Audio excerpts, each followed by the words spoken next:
In today's video, I'm going to teach you how to hide a helper column in Excel, so only the result column shows. Open Excel from your Start menu or from the taskbar. Then open the workbook you already prepared for this sheet. Once the workbook is on screen, go into the table and click cell D2 so that specific result cell is selected. Now look up to the formula bar above the worksheet grid. This is where Excel shows the formula inside the selected cell. In D2, the formula shown here multiplies the sales amount by the commission rate. On this sheet, column C is the helper column, and column D is the final result column that depends on the values from column C.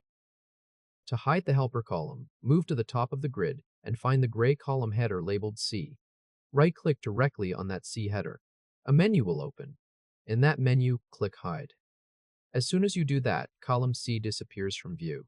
The worksheet now skips from column B straight to column D.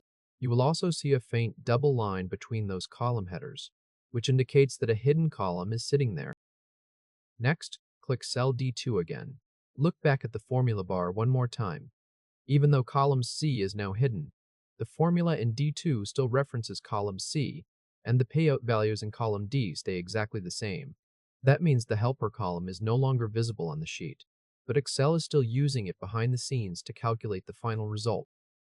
If this helped, hit like and subscribe for more quick tutorials.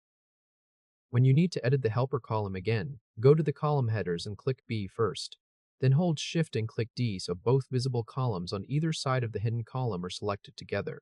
With that blue selection active across the headers, right-click anywhere inside the selected area.